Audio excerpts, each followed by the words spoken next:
The Sacred Rebellion: Why Your Softness is Your Strategy. I recently had the privilege of sitting down with Kaye Jackson, a visionary who's not just reshaping how we think about success, healing, and leadership. She's igniting a revolution in how we embody power, especially for Black women.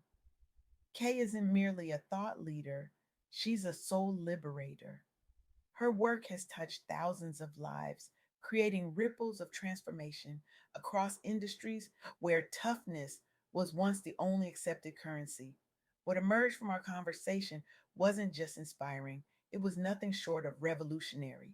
The kind of wisdom that doesn't just change careers, but saves lives.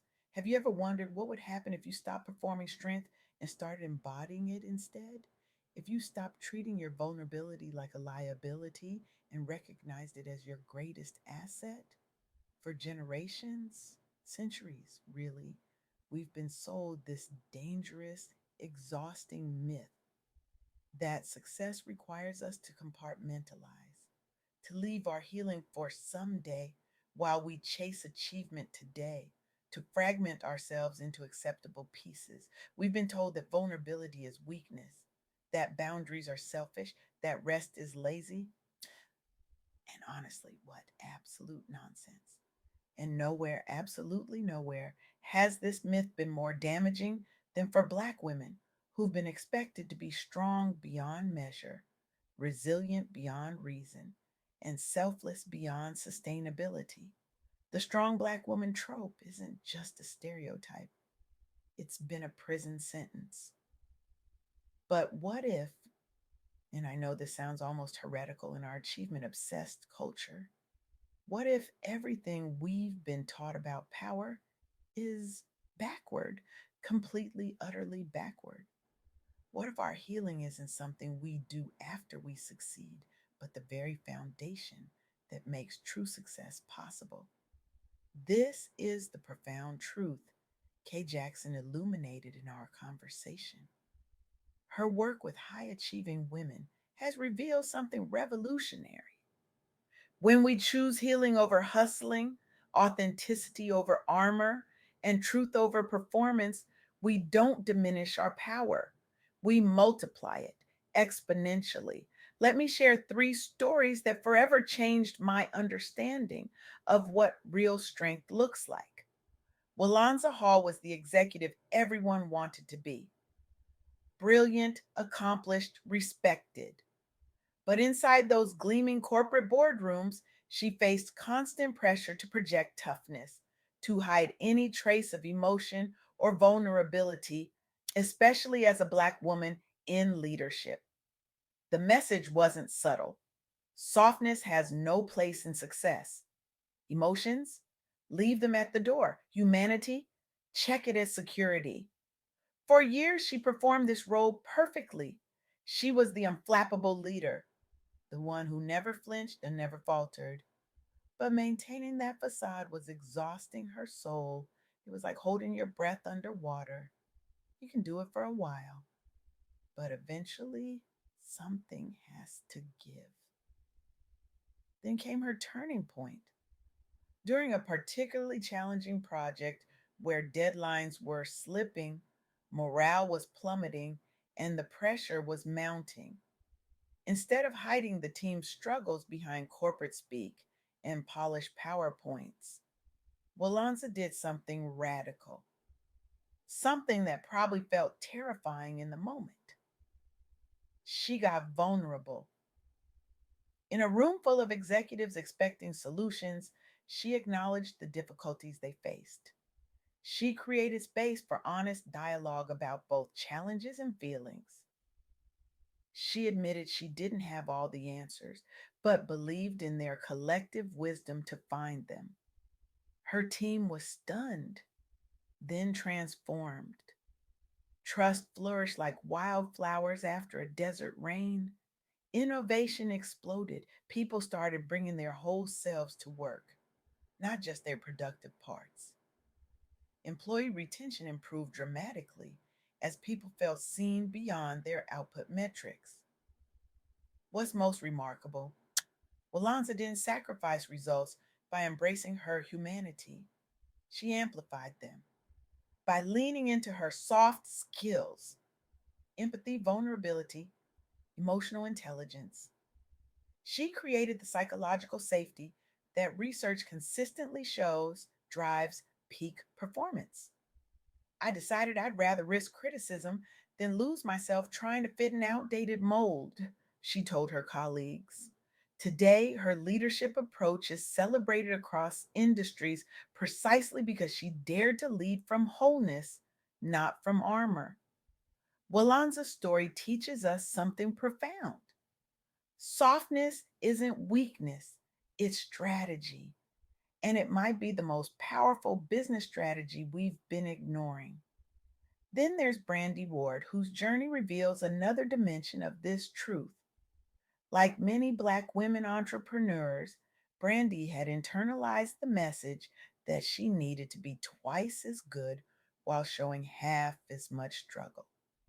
She built her business on hustle culture expectations, working longer, pushing harder, ignoring her body's signals, hiding any hint of difficulty. The result? Burnout so severe it threatened everything she'd built. Her health deteriorated, her relationships suffered, the business she'd sacrificed everything for began to feel like a beautiful prison she'd constructed with her own hands. Her breakthrough came in an unexpected form, a permission slip, literally. Each morning, Brandy began writing herself permission to rest when needed, to prioritize well being over external validation, to structure her business around community care rather than competition. Worthiness isn't something I earn through constant productivity, she realized. It's inherent, it's already mine to claim. This simple practice transformed not just her health, but her entire business model. She began building ventures rooted in collaboration with other women entrepreneurs. She redesigned her work rhythms to honor her body's needs. She spoke openly about her journey from survival mode to self worth. The outcome wasn't just personal healing. Her business grew, her joy returned, her impact deepened. By choosing wholeness over image, Brandy didn't diminish her success. She redefined it on terms that actually sustained her. Today, her approach has been featured at industry events highlighting new paradigms of entrepreneurship centered on wellness within marginalized communities. The ripple effect extends beyond individuals. Workplaces led by people like Brandy become sanctuaries where others feel safe enough to heal too. And finally, there's Suzette, whose story illuminates perhaps the most radical dimension of this new paradigm: the power of boundaries. Facing microaggressions at work while managing intense family expectations, Suzette felt constantly pressured to be strong, even when breaking inside. As the strong friend everyone leaned on, she absorbed others' stress while silently carrying her own. The turning point came after burnout led her to therapy and support groups focused specifically on boundary setting for high achieving Black women. There, she learned something revolutionary: emotional boundaries aren't selfish, they're sacred. Suzette began practicing what felt at first like radical honesty. She declined projects that didn't align with her values. She communicated her emotional capacity clearly. She stopped overextending herself to make others comfortable. The initial pushback was real.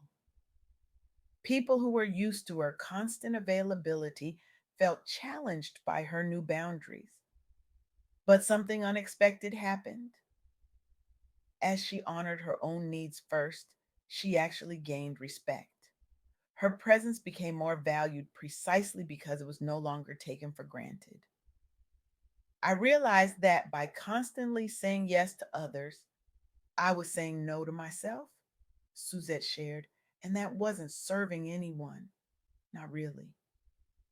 Today, Suzette mentors younger professionals about integrating healing practices into career development. She's become known within her network as someone whose presence makes others feel both safe and lovingly challenged, a living example that you can be both soft and formidable. These three stories illuminate what Kaye Jackson calls the three pillars of true power: healing as the foundation of success, the strategic advantage of softness, and the alignment that comes through radical self honesty. What's revolutionary about this approach is that it completely inverts our traditional understanding of power. For generations, we've been taught that power comes from projection, performance, and pushing through pain. But these stories reveal a profound truth. Authentic power emerges when we stop performing strength and start embodying it instead. When Walanza embraced vulnerability in leadership, she didn't become less effective, she became transformative. When Brandy prioritized worthiness over hustle, her business didn't falter, it flourished in new sustainable ways. When Suzette established clear emotional boundaries, she didn't lose influence. She gained deeper respect and authentic connection. This is the paradigm shift Kaye Jackson's work illuminates. Your healing isn't separate from your success, it's the foundation that makes sustainable success possible. Your softness isn't a liability, it's a superpower that builds stronger relationships and creates lasting impact. Your honesty isn't an obstacle to achievement, it's the path to creating a life and work that truly reflects who you are. And for Black women, especially, who have carried the weight of so many expectations for so long, this message isn't just refreshing, it's revolutionary. It's permission to lead from your truest self without apology or performance. So here's my challenge to you: I want you to commit to one act of strategic softness this week, one moment where you choose vulnerability over armor, one boundary that honors your worth, one truth you've been afraid to speak. Because the world doesn't need more people performing strength while crumbling inside. It needs leaders brave enough to show that true power lies in integration, not compartmentalization. Your softness isn't weakness, it's your greatest strategic advantage in a world desperate for authentic connection. Your healing isn't selfish, it's the foundation upon which everything else in your life will either flourish or falter. Your boundaries aren't limitations, they're the sacred definition of your power. This is your invitation to join the sacred rebellion, to be part of the quiet revolution of people who are redefining success on terms that honor their humanity, to discover that your greatest contribution to this world might not be what you produce, but who you become when you finally give yourself permission to be both soft and strong, both healing and achieving, both vulnerable and visionary. The revolution won't be televised, but it will be felt in boardrooms and living rooms, in how we lead and how we love, in how we succeed and how we show up. And it begins with a single radical act: coming home to yourself. Thank you.